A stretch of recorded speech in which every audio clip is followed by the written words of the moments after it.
¿Qué tal, hermanos? Es un privilegio poder saludarles y damos gracias al Señor por su bondad, por la salvación y el gozo que tenemos en Jesús. Y también el privilegio de reencontrarnos, de estudiar su palabra, de poder animarnos y orar unos por otros a pesar de la distancia. Y en este tiempo donde podemos descansar en que tenemos a un Dios que es absolutamente soberano. Y es precisamente de esto que me gustaría que pudiéramos estudiar en este tiempo. Voy a pedir que puedan abrir sus Biblias en el libro de Hechos y vamos a estudiar en el capítulo 12. Y el libro de los Hechos es un libro de transición, es el libro del establecimiento de la iglesia y de los primeros avances misioneros.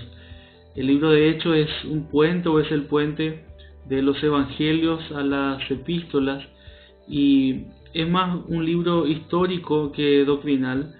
Es un libro escrito por el médico o el doctor Lucas alrededor del año 65 después de Cristo.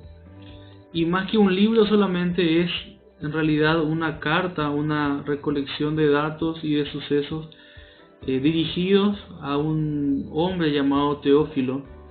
Es un libro con mucha acción, con mucho movimiento y resalta la obra del Espíritu Santo por medio de los apóstoles y de los primeros discípulos de Cristo.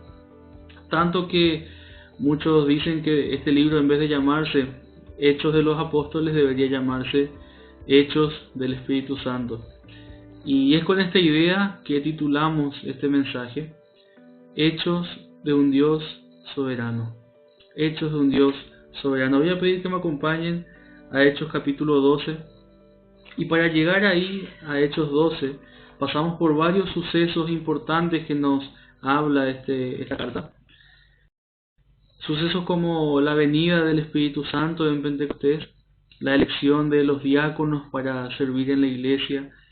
También nos muestra la fuerte persecución de parte de los judíos hacia los cristianos, hacia la iglesia, empezando con la muerte del primer mártir de la iglesia, que fue Esteban, y esta persecución que era encabezada de ahí en más por este conocido hombre Saulo de Tarso.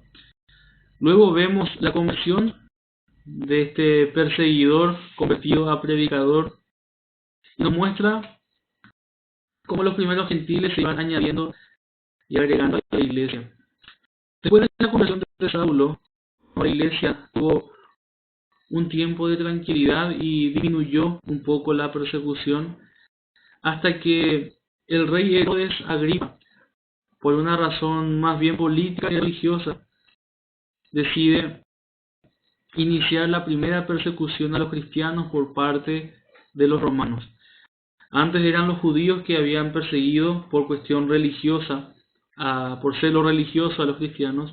Ahora los romanos, por cuestiones políticas, querían agradar, Herodes Agripa quería agradar en cierta forma a un grupo de judíos, y empieza esta persecución por parte ya de los romanos. Dios se manifiesta y es conocido por medio de sus atributos. Dios es santo, Dios es fiel, Él es justo, Él es amoroso, es misericordioso, es paciente, es poderoso, y dentro de todo lo que Dios es, Él también es absolutamente soberano, y permitió que su iglesia pasara este tiempo de persecución y sufrimiento. Y a lo largo de este capítulo 12 me gustaría que viéramos algunos puntos, y vamos a estudiar en este tiempo de versículo 1 al versículo 11, y el resto del capítulo vamos a estudiarlo en un siguiente mensaje. Y primeramente del versículo 1 al 11 vamos a poder ver la realidad de la soberanía de Dios. La realidad de la soberanía de Dios. Versículo 1 del capítulo 12 dice: En aquel mismo tiempo el rey Herodes echó mano a algunos de la iglesia para maltratarles. Dice que tomó a algunos cristianos de la iglesia y empezó a torturarles, a amenazarles. Y si uno quiere aplacar a un grupo, si uno quiere que un grupo se deshaga, debe atacar a los que lideran el grupo. Y eso lo sabía muy bien Herodes y eso fue lo que hizo. Herodes, a más de agarrar a algunos de la iglesia, buscó y encarceló primeramente a Jacobo y después a Pedro. Y vamos a ver en estos versículos la realidad de la soberanía de Dios en la vida de cada uno de estos hombres.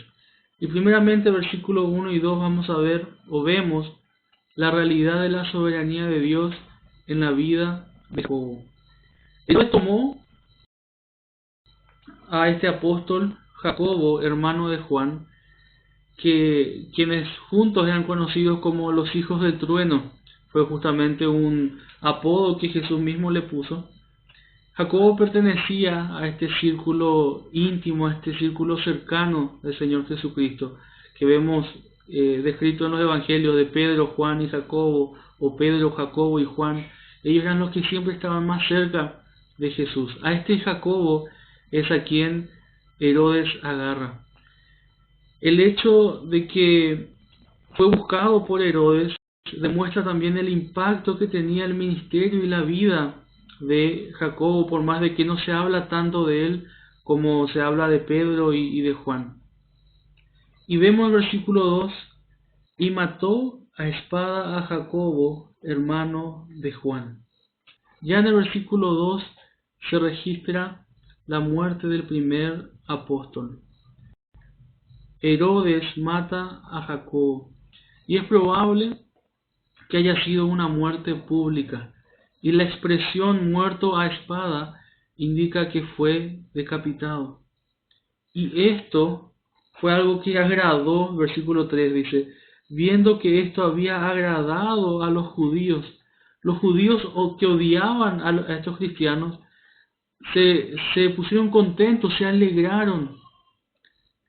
Qué momento tan difícil para los apóstoles, qué momento tan difícil para Juan, su hermano, el apóstol Juan. Qué momento difícil para toda la iglesia. Ver a Jacobo, a uno de los principales ahí, siendo quizás públicamente martirizado. Dios permitió que Jacobo fuera encarcelado y asesinado. Herodes vio que esto agradó a los judíos y para congraciarse aún más con ellos, tomó preso al apóstol Pedro, otro de los líderes principales de la iglesia. Y ahora vamos a ver la soberanía de Dios en la vida de Pedro. Vamos a ver qué es lo que Dios permitió en la vida de Pedro. Vimos lo que Dios permitió en la vida de Jacobo. Ahora vemos la vida de Pedro, versículo 3, dice, procedió a aprender también a Pedro. Eran entonces los días de los panes y levadura, versículo 4. Y habiéndole tomado preso, le puso en la cárcel, entregándole a 4 grupos de 4 soldados cada uno, para que le custodiasen, y se proponía sacarle al pueblo después de la Pascua. Así que Pedro estaba custodiado en la cárcel, pero la iglesia hacía sin cesar oración a Dios por él. Versículo 6. Y cuando Herodes le iba a sacar aquella misma noche, estaba Pedro durmiendo entre 2 soldados, sujeto con 2 cadenas, y los guardas delante de la puerta custodiaban la cárcel. Y he aquí que se presentó un ángel del Señor, y una luz resplandeció en la cárcel, y tocando a Pedro en el costado, le despertó diciendo, levántate pronto. Y las cadenas se le cayeron de las manos. Le dijo el ángel, cíñete y átate las sandalias. Y lo hizo así. Y le dijo, envuélvete en tu manto y sígueme. Y saliendo le seguía, pero no sabía que era verdad lo que hacía el ángel, sino que pensaba que veía una visión. Habiendo pasado la primera y la segunda guardia, llegaron a la puerta de hierro que daba a la ciudad, la cual se les abrió por sí misma, y salidos pasaron una calle, y luego el ángel se apartó de él. Entonces Pedro, volviendo en sí, dijo, ahora entiendo verdaderamente que el Señor ha enviado su ángel y me ha librado de la mano de Herodes y de todo lo que el pueblo de los judíos esperaba. Pusieron a 16 soldados que iban a ir rotando para vigilar a Pedro, y vemos algo absolutamente impresionante. Dios envía un ángel para rescatar de manera milagrosa al apóstol Pedro, sacándole las cadenas, haciéndole pasar por el medio de las dos guardias sin que ellos le vean, abriendo la gran puerta de hierro de la cárcel sin que nadie vea ni escuche nada. Y sin darse cuenta, Pedro era libre. ¡Qué demostración de poder de parte de Dios! Sin duda no hay nada imposible, ni siquiera difícil para Dios.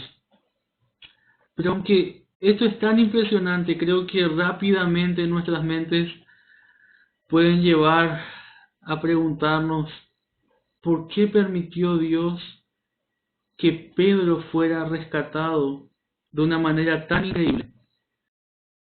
Pero permitió que Jacobo fuera asesinado tan cruelmente. ¿Qué fue distinto? Los dos eran apóstoles.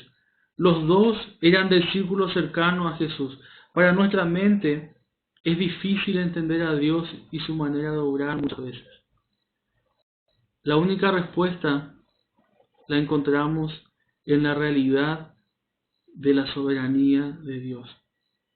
Que Dios es soberano, queridos hermanos, es un hecho.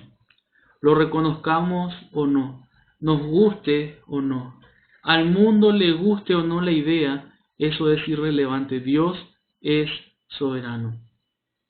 Que Dios sea soberano significa que Él se sienta en el trono del universo, que Él tiene la autoridad suprema. La soberanía de Dios representa la capacidad de poner en práctica, de llevar a cabo su santa voluntad. Nadie puede evitar que Él haga algo. Lo que Él quiere, Él lo hace. Él no tiene que pedir permiso ni autorización a nadie. Él es realmente independiente. No necesita nuestro consentimiento para hacer o no hacer algo. Vemos que alguien que experimentó la realidad de la soberanía de Dios fue un hombre llamado Job. En el Antiguo Testamento vemos a este hombre que experimentó la realidad de un Dios soberano. Vemos en Job 9:12, él dice, he aquí arrebatará, ¿quién le hará restituir? ¿Quién le dirá qué haces? Vemos en Job 11:10, si él pasa y aprisiona y llama a juicio, ¿quién podrá contrarrestarle? Job 23:13, pero si él determina una cosa, ¿quién lo hará cambiar? Su alma deseó e hizo. La soberanía de Dios es una realidad. Y hay dos cosas que debemos recordar sobre la soberanía de Dios. Primero, que está totalmente ligada a sus propósitos. La soberanía de Dios está totalmente ligada a sus propósitos. Dios no hace las cosas al azar, o por la suerte, o improvisando, sino que Él hace las cosas conforme a sus planes. Dios es soberano y su poder, su capacidad para hacer las cosas, obra en armonía con sus propósitos. Y segundo, que esos planes y propósitos soberanos siempre, pero siempre van a ser planes de bien.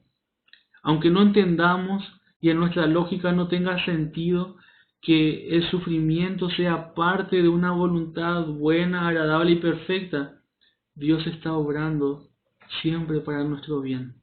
Eso nos dice Romanos 8:28, porque a los que aman a Dios, todas las cosas les ayudan a bien. Dios tenía propósitos diferentes para la vida de Jacobo y de Pedro.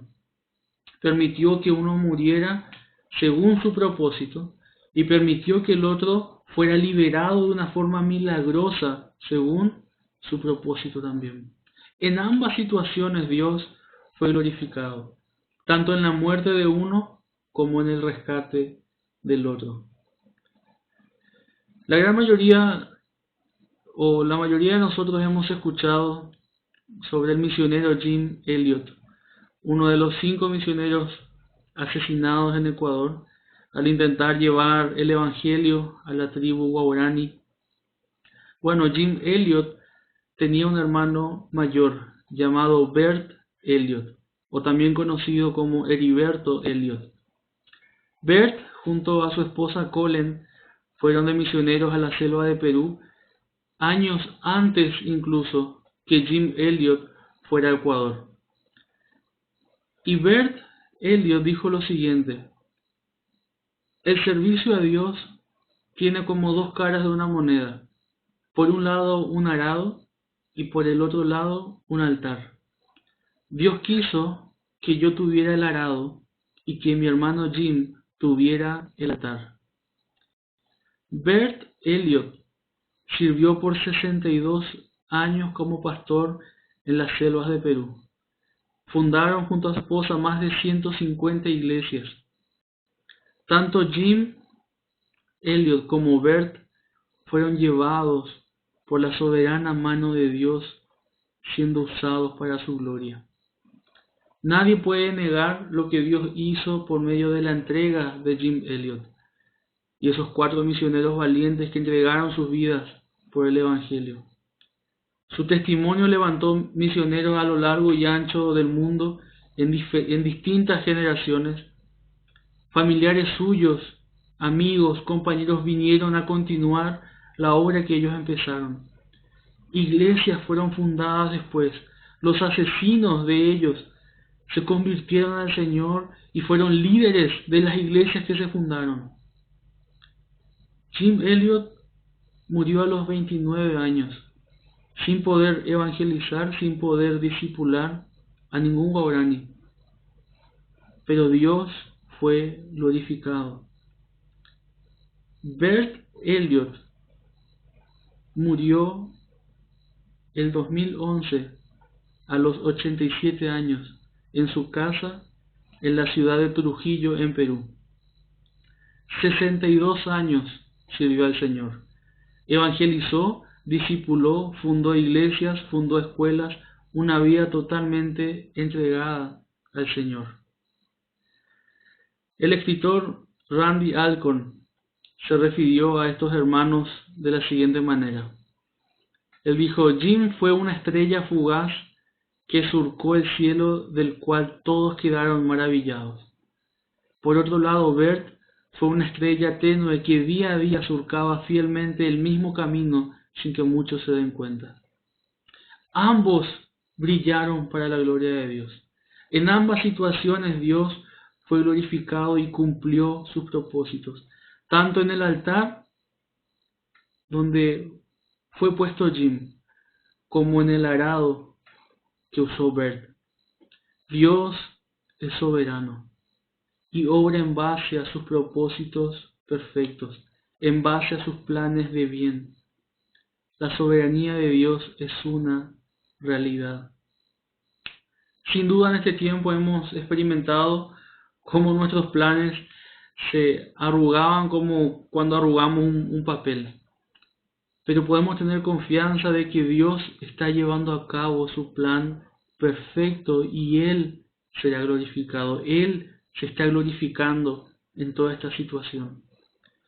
Ver la realidad de la soberanía de Dios en la vida de Jacobo, en la vida de Pedro, en la vida de Jim, en la vida de Bert Elliot, tiene que llevarnos a entender que no podemos encapsular el obrar de Dios. No podemos decir, esto Dios tiene que hacer sí o sí, o esto Dios tiene que permitir. Muchas veces luchamos porque Dios obra y permite cosas en la vida de algunos, y quizás en mi vida no permite eso.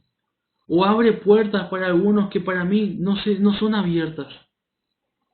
No hay que perder tiempo comparando, sino hay que ser fieles con el tiempo que Él nos da, en el tiempo que Él nos da, y en lo que Él nos permita hacer para su gloria. Si hay algo que me afecta, y mi esposa es testigo de eso, es que las cosas no salgan o no me salgan como planeé, como planifiqué. realmente me desanima y muchas veces me vengo abajo cuando algo no sale según lo planeado. Pero no nos podemos rendir si nuestros planes se estropean, porque pensando bien, lo mejor que nos puede pasar es que Dios arruine nuestros planes imperfectos para encauzarnos en sus planes perfectos. Hermanos, Dios es soberano. Esa es una realidad a la que podemos aferrarnos y en la que podemos descansar. En Él podemos estar seguros de que sus planes son perfectos y son planes de bien para nuestras vidas. En segundo lugar, hay un hábito en la vida cristiana que demuestra sometimiento a esa voluntad soberana de Dios. Y es la oración, muestra de ese sometimiento a la soberanía de Dios. Versículo 5, vemos cómo la iglesia dice, mientras Pedro estaba custodiado en la cárcel, pero la iglesia hacía sin cesar oración a Dios por él. La iglesia estaba orando. ¿Saben qué? Los cristianos con el tiempo quizás hemos ido cambiando el énfasis de la oración. No solo que oramos menos, sino que a veces pensamos que al orar Dios está en cierta forma obligado a darme algo si es que yo pido eso con fe. Y a veces malinterpretamos pasajes respecto a la oración y pensamos que Dios solo responde cuando me da lo que yo quiero. O sea, si Dios no me da lo que yo estoy pidiendo, o el Señor no abre la puerta que yo estoy pidiendo que sea abierta, es en realidad que Dios no me respondió. ¿Acaso pensamos, o acaso será que la iglesia no oró por Jacobo? ¿Será que la iglesia no oró por Jacobo así como oró por Pedro? ¿Será que no pidieron bien? No, fue el mismo clamor, pero la oración no fue hecha para que Dios se conforme a nuestros deseos, sino todo lo contrario. Erramos muchas veces al confiar y al depositar nuestra fe en el poder de la oración y no en el Dios a quien oramos. Orar, queridos hermanos, es presentarnos delante de Dios, contarle nuestra necesidad, encomendarle nuestros caminos, dejar que Él haga conforme a su voluntad, de acuerdo a lo que a Él le parezca mejor. De esta forma someto mi voluntad a la suya en vez de intentar y procurar someter su voluntad a la mía. Y una actitud correcta en la oración nos lleva a ese sometimiento a la soberanía de Dios. Santiago 4:3, si pueden acompañarme con sus Biblias. Santiago capítulo 4, versículo 3, dice: pedís y no recibís, porque pedís mal para gastar en vuestros deleites. Pedimos mal porque nos centramos muchas veces en lo que nosotros queremos. Insistimos en nuestra voluntad. Y en situaciones adversas y difíciles, muchas veces en nuestra oración demostramos una falta de sometimiento a su soberanía, porque estamos pidiendo lo que nosotros queremos e insistimos solamente en eso. Y no encontramos respuesta porque estamos pidiendo mal. Primera de Juan 5, 14, Primera de Juan capítulo 5, versículo 14, dice: y esta es la confianza que tenemos en Él, que si pedimos alguna cosa conforme a su voluntad, Él nos oye. Y acá nos da una llave fantástica: conforme a su voluntad. Cuando la oración se hace en una comunión con Dios, habrán pensamientos en común entre su mente y la nuestra. Y es necesario que Él llene nuestros corazones de sus pensamientos, de su voluntad, para que sus deseos se conviertan en nuestros deseos. La oración nos lleva a conformarnos, a tomar la forma de su voluntad.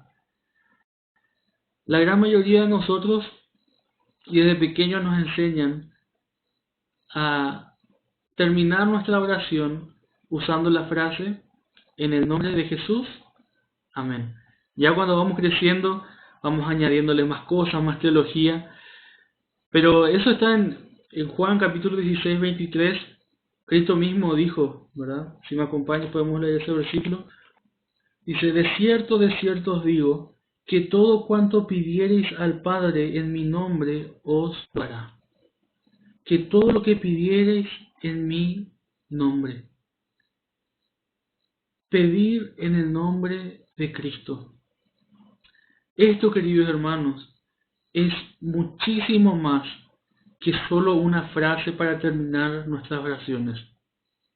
No es una fórmula mágica de oración. No es que terminando de orar y diciendo en el nombre de Cristo o en el nombre de Jesús, quiere decir que esa oración o esa petición va a ser contestada positivamente. Solicitar algo a Dios en el nombre de Cristo debe estar necesariamente de acuerdo con lo que Cristo es. Pedir en el nombre de Cristo es como si Cristo mismo fuera el que está pidiendo. A veces nuestras peticiones están muy lejos o son muy distintas a lo que Cristo es.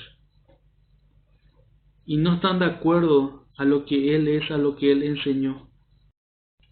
Pedir en su nombre es como si fuera que Él mismo lo está pidiendo. ¿Y cuál fue la actitud en la oración que Cristo nos mostró? En ese huerto de Getsemaní, en el momento más difícil de la vida de Jesús, Él se postra en oración al Padre, en una sumisión total a la soberanía de Dios.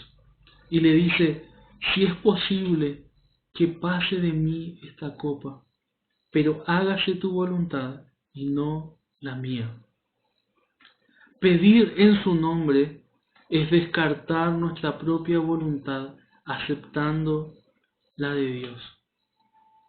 El propio Hijo de Dios, el propio Señor Jesucristo, no buscó como hombre, siendo totalmente hombre, en su humanidad, en su sufrimiento, su deseo humano era que pasara de Él esa copa. Pero Él no terminó ahí esa oración. Él dijo, Padre, que se haga tu voluntad y no la mía. La oración no es solamente un acto. La oración es una actitud de dependencia de Dios. La oración es la confesión de nuestra flaqueza, de nuestra debilidad. Es el reconocimiento de nuestra necesidad. Es totalmente contrario a dictar algo que está muy de moda. Es totalmente contrario a decretar, a declarar, a establecer. Qué soberbia debe haber en nuestros corazones para pensar que podemos ordenar o mandar a Dios que haga algo. Sin embargo, muchas veces oramos de esta manera. La oración verdadera evidencia nuestra sumisión a la soberanía de Dios. La oración no es para pedir a Dios que Él cambie sus propósitos, sino para que nos cambie a nosotros, para cumplir sus propósitos divinos. Teniendo esta actitud ante la soberanía de Dios, podemos estar tranquilos. Teniendo esta actitud de sumisión a la soberanía de Dios, evitamos las desilusiones dañinas. Nos anestesiamos contra las frustraciones crónicas. y levantamos las defensas contra el desánimo paralizante. Podemos ponernos al lado de Job y decir con plena confianza: pero si él determina una cosa, ¿quién lo hará cambiar? Su alma deseó e hizo, él pues acabará lo que ha determinado de mí. Eso es real. Y tenemos una forma de someternos a esa soberanía tan práctica en nuestro día a día a través de la oración, pero con la actitud correcta, con el corazón correcto, derramando nuestro deseo, nuestra petición delante del Señor, pero diciéndole: Padre, que se haga tu voluntad y no la mía. Esto trae descanso, esto trae paz, esto trae alivio. Que el Señor pueda guiarnos a tener esta actitud correcta frente a su soberanía, frente a situaciones que no entendemos, en las que no hallamos respuesta. Solamente vemos a un Dios que reina y que está sentado en el trono y que nos dice: confíen, tranquilo, yo estoy obrando para su bien y para mi gloria. Que el Señor les bendiga.